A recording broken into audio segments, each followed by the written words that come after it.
नमस्कार मित्रमैत्रिणींनो, श्री स्वामी समर्थ. पुस्तकांची दुनिया या आपल्या कथाकथनाच्या यूट्यूब चॅनलवर मी सौ पूनम सोमनाथ पाटील आपले अगदी मनापासून सहर्ष स्वागत करते.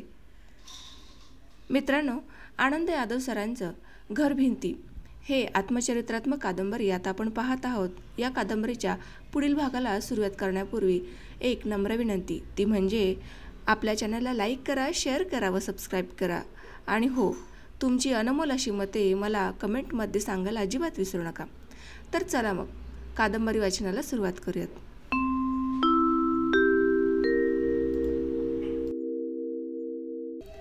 मळ्याच्या मालकानं आमच्या विरुद्ध कोर्टात निरनिराळ्या कलमांखाली अनेक दावे लावले होते. सरकारनं शेतीसंबंधी शेतकऱ्यांसाठी कुळासाठी जे नवे कायदे आणले होते त्याचा हा परिणाम होता. आम्ही मालकाला खंड किती द्यायचा जे कायद्यानं ठरवून दिलं होतं त्या केसच्या निकालानुसार दादा वेळच्या वेळी फाळा म्हणजे खंडाची रक्कम मालकाला देत होता. मालक ती घेऊन पावती देत होता. पण सरकारनं ठरवून दिलेला हा फाळा मूल कबुलियतीत ठरलेल्या फाळ्यापेक्षा कितीतरी कमी म्हणजे 426 रुपये होता. कबुलियतीत ठरलेला फाळा 1060 रुपये होता.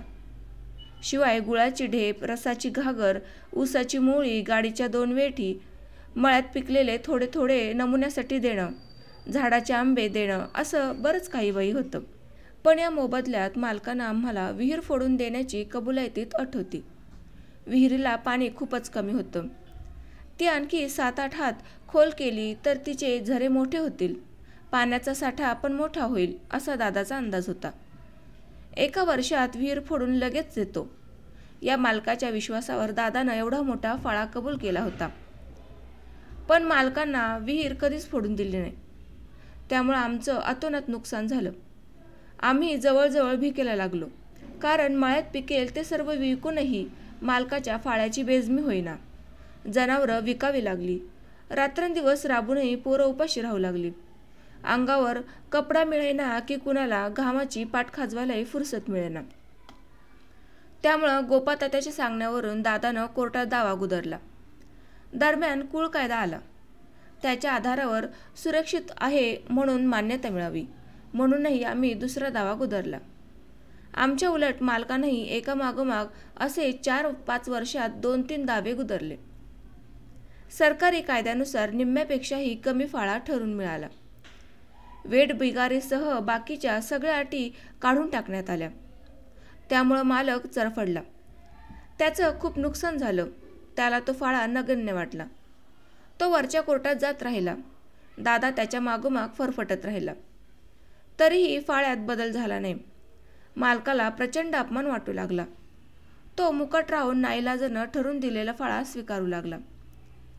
वेठबिगारीच्या अटी काढून टाकल्या तरी दादा मालकाच्या घरी मळ्यात पिकेल तो भाजीपाला, ऊस, गूळ थोडा थोडा नेऊन देत होता.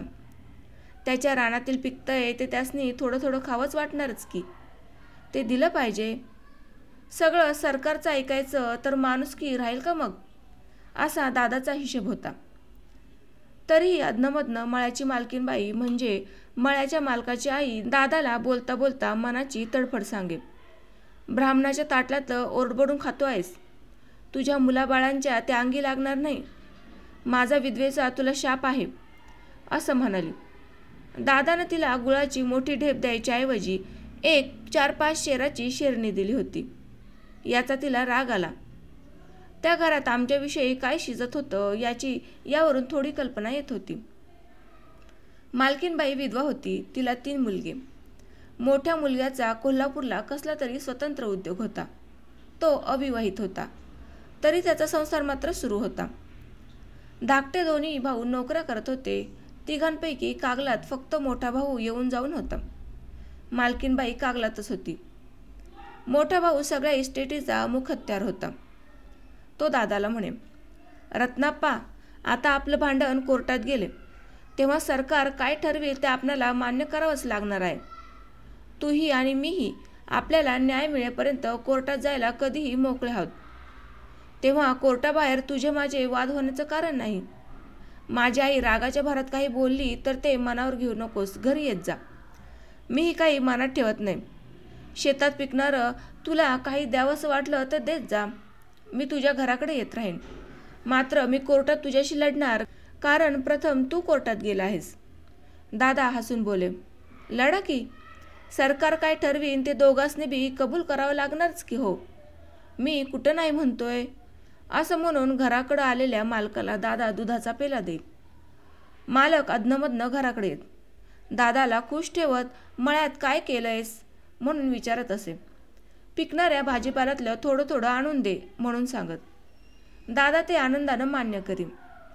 त्याला माहीत होतं की आता आलेलं सरकारी नवं कायदं कुळांच्या बाजूने आहेत. मालकानं आपल्याविरुद्ध कोर्टात किती बी दावा लावलं तरी शेवटाला आपला मळा हा जाणार नाही.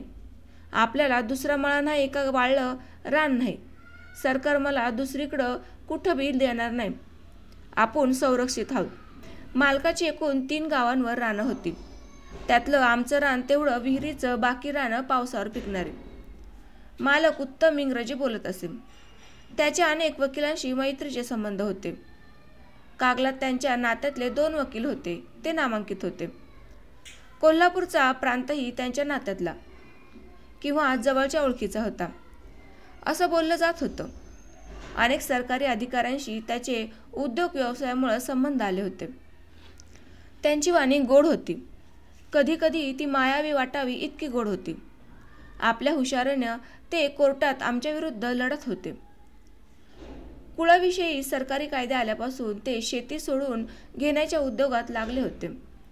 2 गावच्या कुळांना गोड बोलून त्यांनी काही नगदी रक्कम देऊन त्यांना स्वखुशीनं त्यांच्याकडून शेती नको म्हणून राजीनामेही लिहून घेतले होते. राजीनामे लिहून घेतल्यावरही 1-2 वर्ष त्यांना शेतावरून हाकलून दिलं नव्हतं.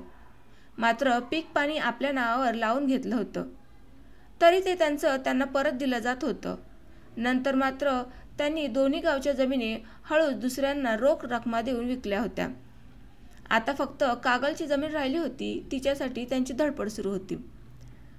कोणत्या ना कोणत्या दाव्याच्या तारखा कोर्टात अधूनमधून चालूच असत. दादा एरवी निर्धास्त असला तरी आतून त्याला काळजी वाटत असे. तारखेसाठी कोर्टात गेला की तो संशयग्रस्त होई.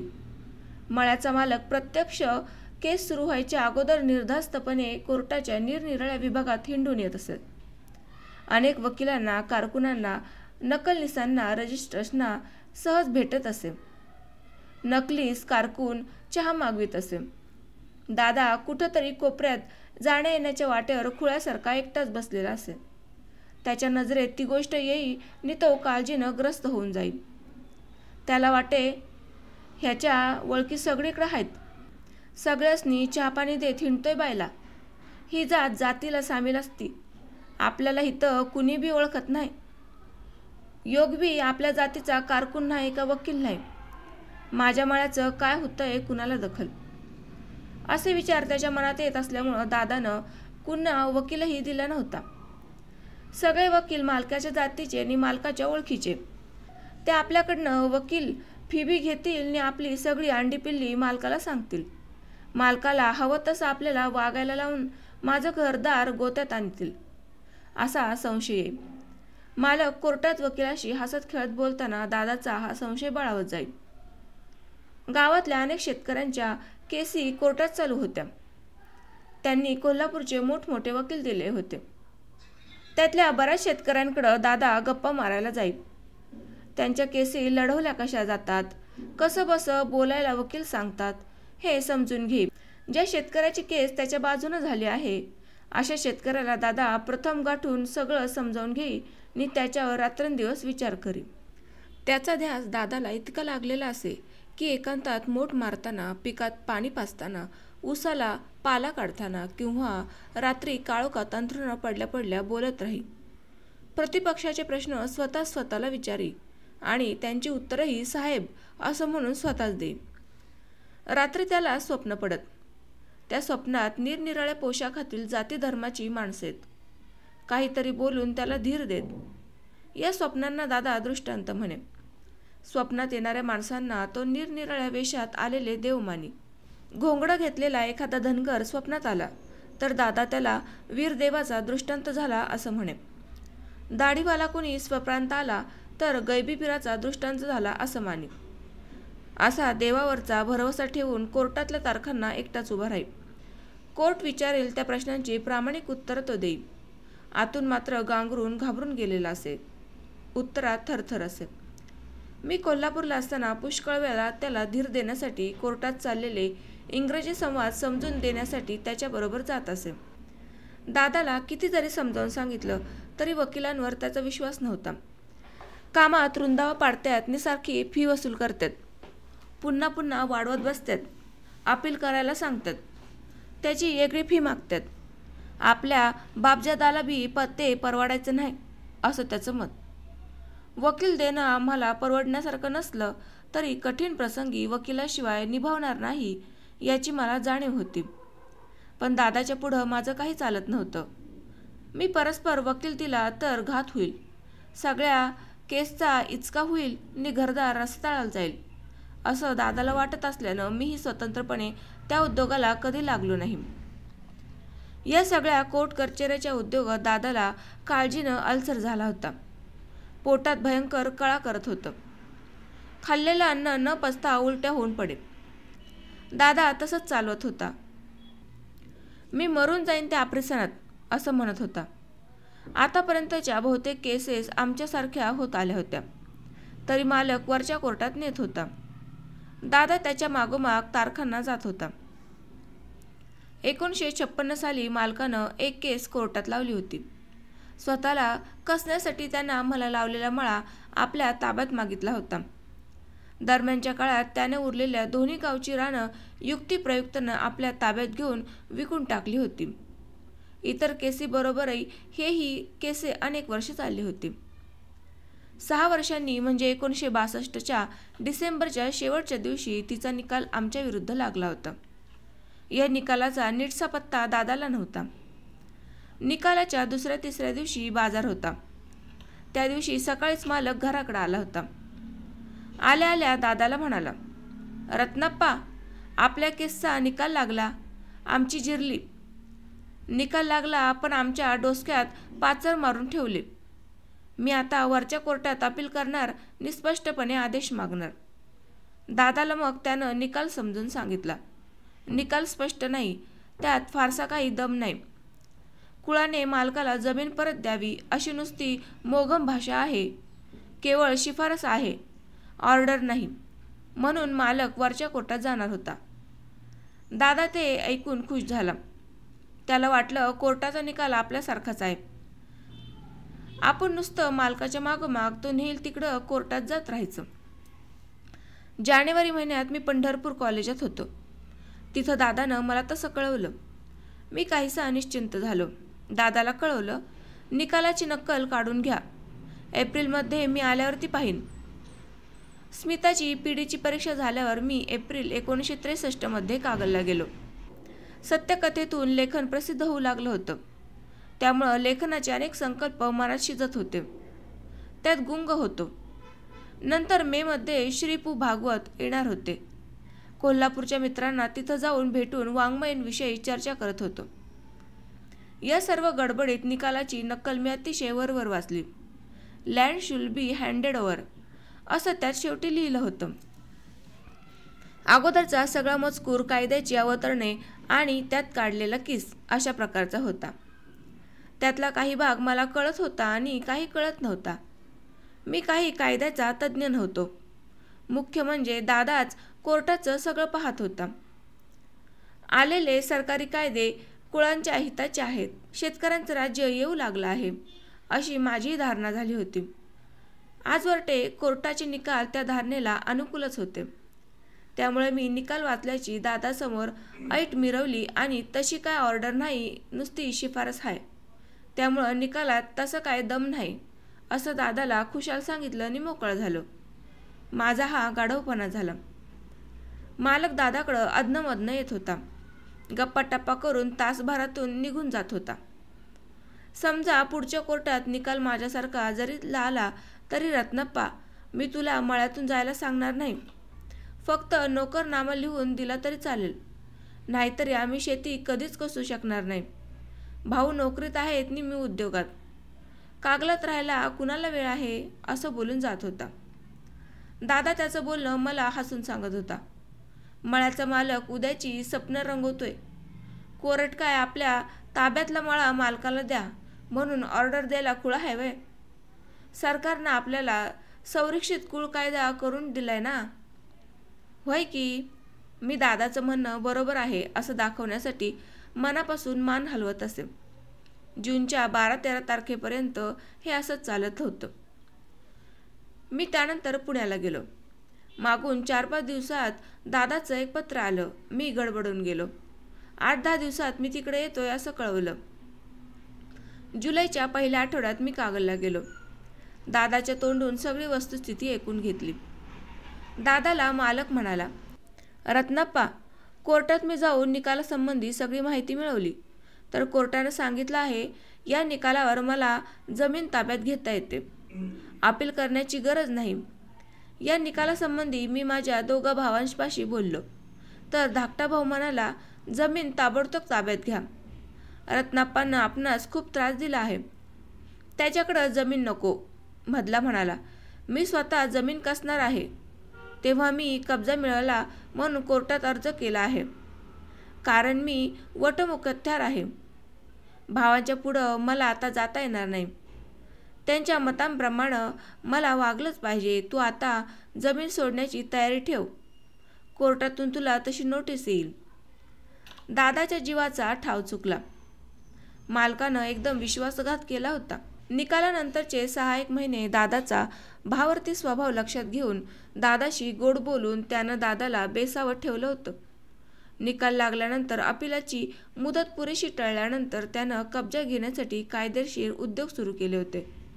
नातेसंबंध, ओळखी, वशिले, लाचलुचपती इत्यादी खटपटी करत आपलं पाताळ यंत्र कार्यशील ठेवलं होतं. अचानक आपला घात झाला, मालकानं दगा दिला असं दादाला वाटू नये म्हणून कब्जाविषयी माहितीही देऊन मोकळं झालं. घरादाराच्या हातापायातलं बळ गेलं. मालकाचा पाठीमागून वार करण्याचा कावा आमच्या लक्षात आला तेव्हा वेळ निघून गेली होती. दादानं हाय खाल्ली. त्याच्या पोटात साधारणपणे संध्याकाळच्या वेळेस कळा उठत, पण आता त्या अधूनमधून केव्हा तरी सुरू झाल्या. उलट्याचं प्रमाण वाढलं. हातपाय आखडून पोटाशी धरून तो सारखा झोपून राहू लागला.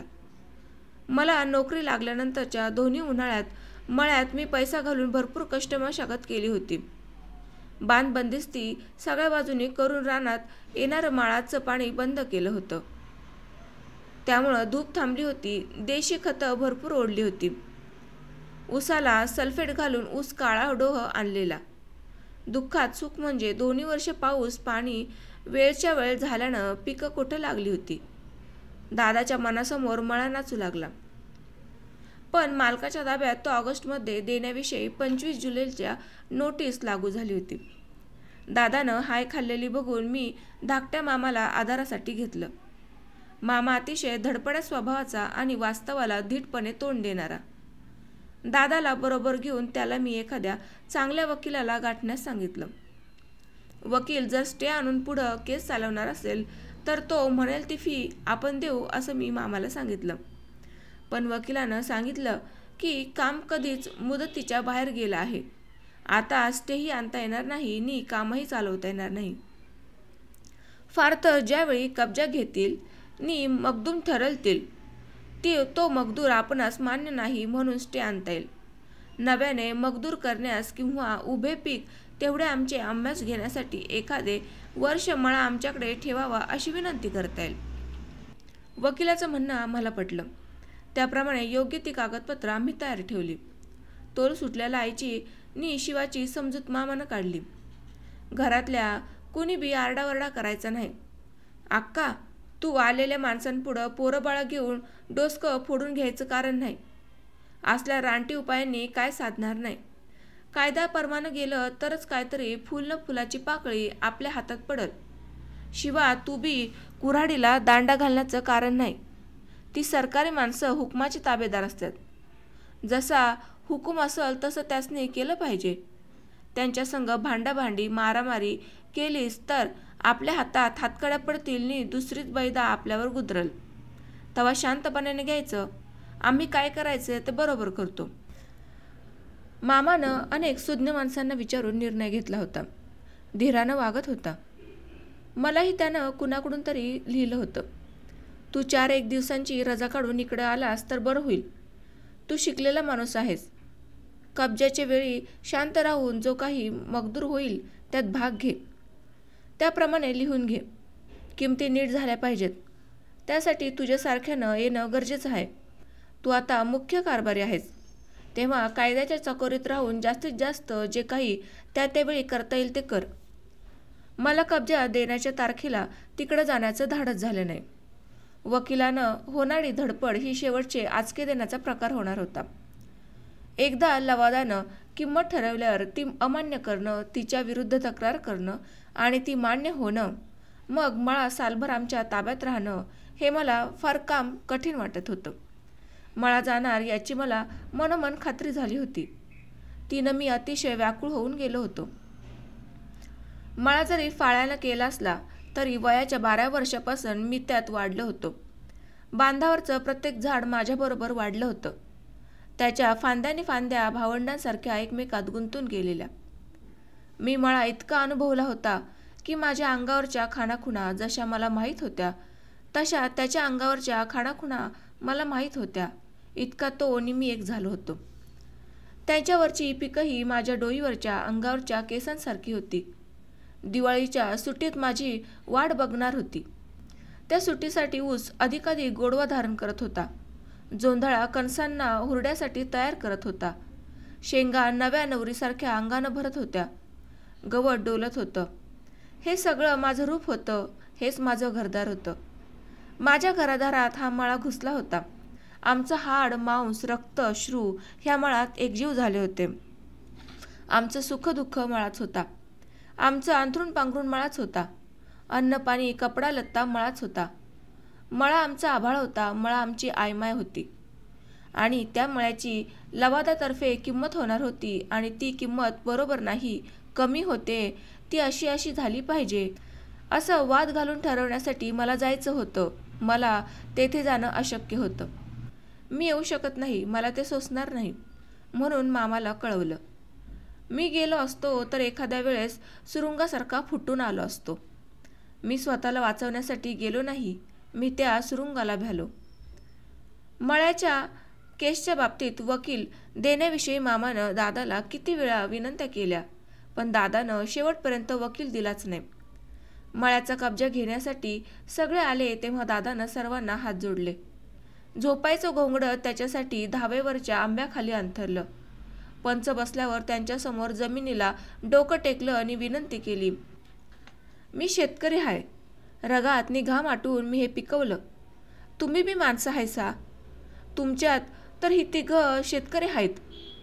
तुमच्या शेतकीला समोरून तुम्हासनी ह्याची काय किंमत करावीशी वाटती ती करा. मला ती कबूल आहे. दादाच्या डोळ्यात पाणी भरलं होतं. सगळे अबोल होऊन मातीवर गुडघं टेकलेल्या नि दीनपणे बोलणाऱ्या दादाकडे बघत उभे राहिले होते. गावातले एक प्रतिष्ठित शेतकरी रामूअण्णा चौगुले यांनी दादाला दंडाला धरून उठवलं आणि त्याची समजूत काढली. रत्नाप्पा, येईल त्या गोष्टीला तोंड दिलं पाहिजे. लवाद मनापासून पीक पाण्याची किंमत करण्याचा प्रयत्न करेल.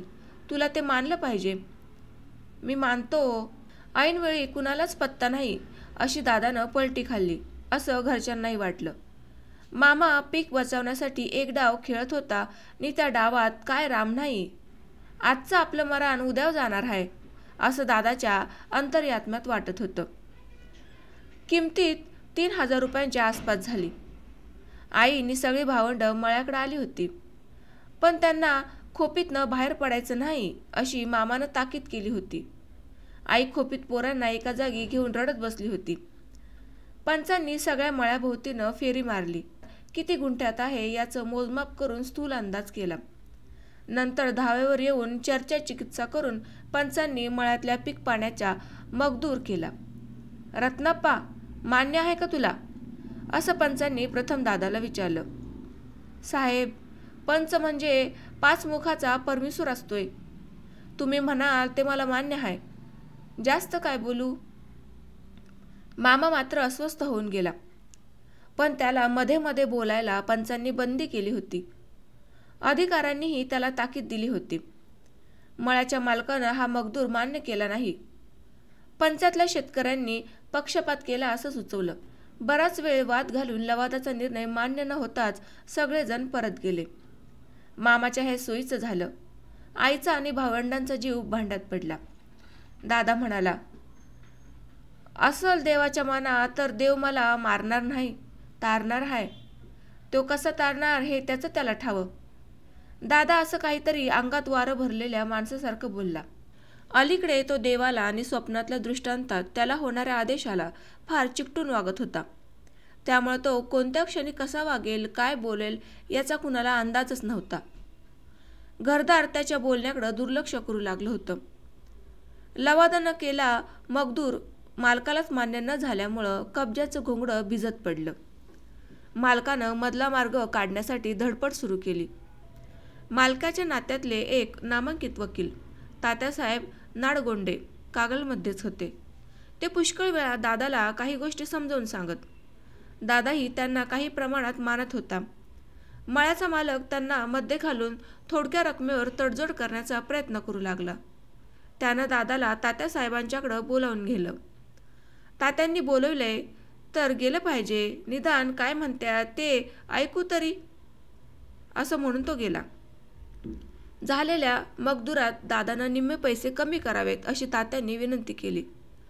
उलट दादानं अशी विनंती केली की तुम्हासनी जर ही रक्कम जादा वाटत असेल तर एवढं वरीस माझं मला पीक पाणी घेऊ द्या. माझा मी ते घराकडे घेऊन जातो, पर हात मला काय कमी करायला सांगू नका. पण पीक पाणी घेऊन घरी जाण्याची दादाची ही तडजोड मालक आणि तात्या यांना मान्य नव्हती. दादाला पंधरवड्यात 3 वेळा बोलावून नेलं. पहिल्या खेपेपेक्षा दुसऱ्या खेपेला तडजोडीची रक्कम थोडी वाढवली होती. दुसऱ्या खेपेपेक्षा तिसऱ्या खेपेला आणखी थोडी वाढवली. शेवटी दादानं त्यालाही नकार दिला आणि शेवटी सांगितलं, तात्या, माझा सगळा घात झालाय, तरी बी मी पंचांनी ठरवलेलं मगदुराचं पैसे घेऊन जायला तयार आहे. तसं नाही रत्नाप्पा, पंचांनी भरपूर मगदूर ठरवलाय म्हणून जायला तयार झाला आहेस तू. मला काय माहीत नाही का? नाही मालक, पंचासनी मी मान दिला. पंचांनी माझा मगदूर 5 पैसे जरी केला असता तरी ते मी मानलं असतं. त्यांच्या तोंडानं देव बोलत असतोय. दादा निघून आला. काही दिवस गेल्यावर मळ्याच्या मालकानं दुसऱ्यांदा पंचनामा करण्याची नोटीस बजावली. मामाचे वकिलाच्या मार्फत परस्पर प्रयत्न सुरूच होते, पण कब्जा देण्याची तारीख 15 दिवस पुढं ढकलल्याच्या पलीकडं यश आलं नाही. मळ्याच्या मालकाला दादाचा स्वभावाचा पुरा अंदाज आला होता. तडजोडीसाठी 2-3 वेळा केलेल्या खटपटीत मालकाच्या एक लक्षात आलं की दादा पंचांनी ठरवलेला मगदूर स्वीकारायला तयार आहे. पंचांना तो परमेश्वर मानतोय. संकट काळात त्याच्या देवावरचा विश्वास अधिक वाढला आहे. येणारे संकट देवाच्या मनात काही असेल म्हणूनच निर्माण झाला असेल असं त्याला वाटत आहे. मालकानं फायदा उठवायचं ठरवलं. अधिकारी व्यक्तींना सामील करून घेऊन आपल्याला हवी ती माणसं लवादातील पंच म्हणून कशी येतील आणि हवा तसा पंचनामा कसा करतील याची त्यानं व्यवस्था करून ठेवली. दुसऱ्यांदा नेमलेल्या पंचांनी कब्जा देताना पिकांची किंमत पहिल्या लवादाच्या किमतीच्या निम्म्यापेक्षाही कमी केली. 1300 रुपयापर्यंत खाली आणली. अपेक्षेप्रमाणे दादानं तीही मान्य केली. तुम्ही शिकलेली मंडळी हायसा. सरकारनं तुमच्यावर पुरेपूर विश्वास ठेवून तुम्हासनी नेमलंय. खुद्द न्याय द्यायच्या जजचा विश्वास तुमच्यावर आहे, तर मग मी तुमच्यावर कसा विश्वास नाही असं कसं म्हणू? देवाच्या मनात जे आहे तेच तुमच्या तोंडात आलंय असं मी मानतो. तुम्ही हा सोन्यासारखा पिकाची 1 पै जरी किंमत केली असती तरी मी देवावर भरोसा ठेवून मानली असती. कुठं अंगठा करू सांगा. दादाच्या डोळ्यातनं पाणी वाहत होतं. पंच, अधिकारी, पोलीस तोंडात मारल्यासारखे मुकाट बसले होते. तलाठी मगदुराचा मजकूर पूर्ण करून दादाच्या अंगठ्यावर शाई लावण्याच्या बेतात होता. दादाच्या ध्यानात आलं होतं की आपल्याला कुणी वाली नाही. दादानं अंगठ्यावर शाई लावून घेण्यासाठी डावा हात पुढं केल्यावर मामा म्हणाला, भाऊजी, घाई करू नका. 5 मिनिटं थांबा. अक्का खोपीत बसली. तिच्या कानावर तरी हा मगदुमाची रक्कम घाला. चला 2 मिनिटं खोपीत. तिचा विचार घ्या आणि मगच अंगठा करा.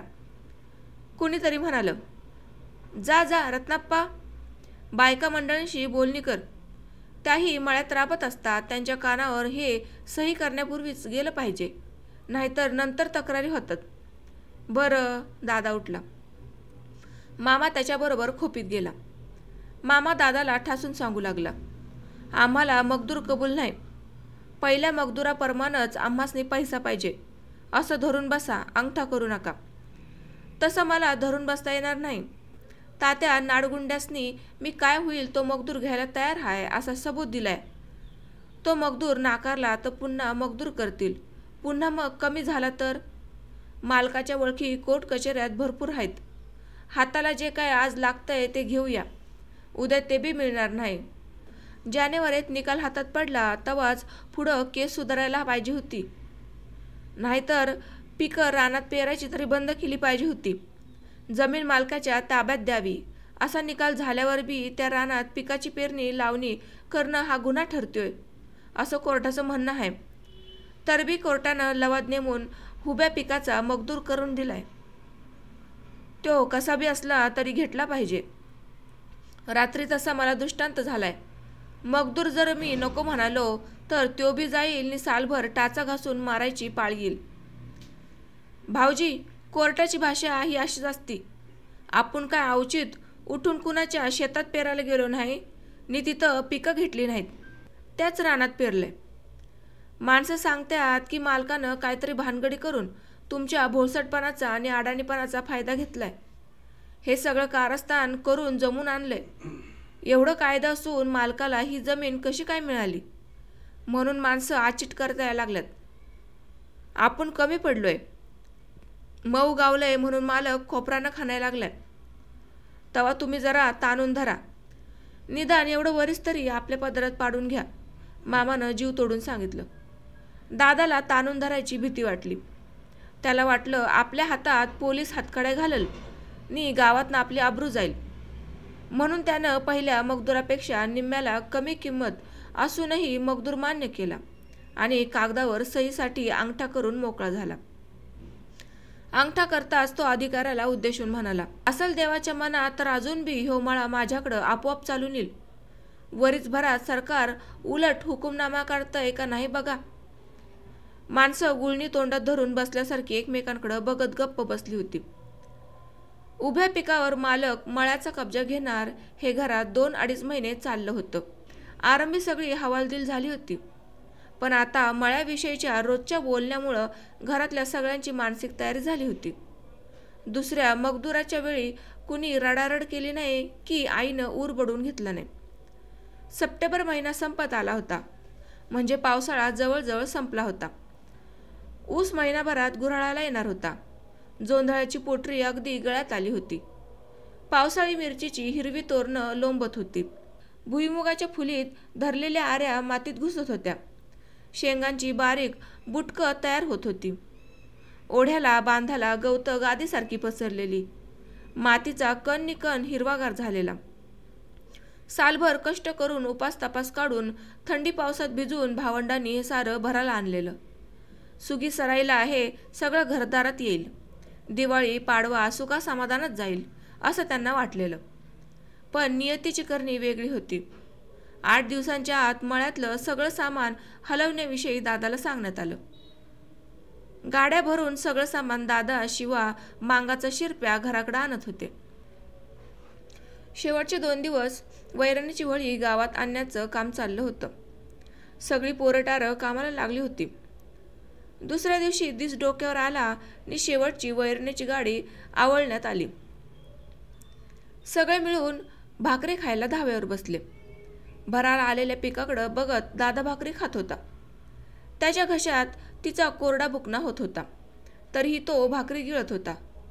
बारक्या पोरांना आपल्या तोंडातला घास तिथंच राहणार आहे याचं काहीच वाटत नव्हतं. ते एकमेकांशी बोलत भाकरी खाणारी. आई व्हळीच्या रिकाम्या झालेल्या जागेकडे बघत तुकडा चावत होती.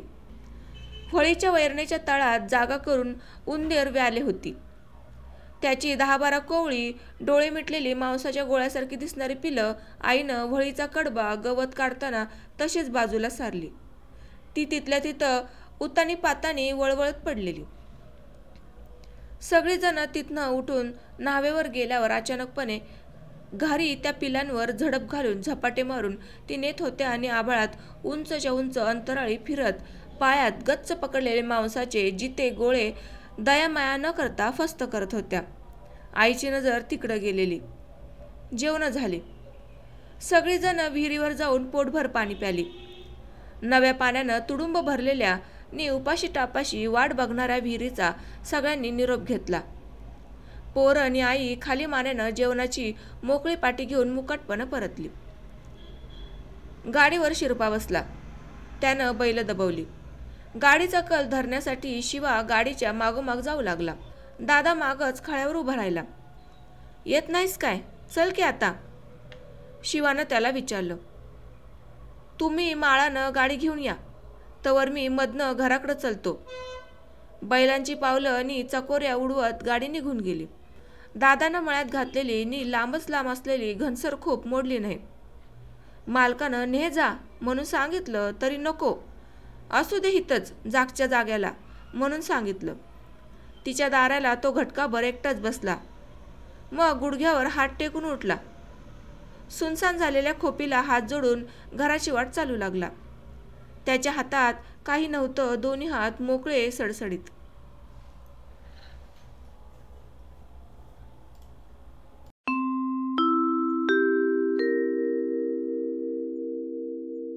तर मित्रांनो, घरभिंती या आत्मचरित्रात्मक कादंबरीच्या आजच्या भागामध्ये मी आपला इथेच निरोप घेते। भेटूयात पुढील भागामध्ये।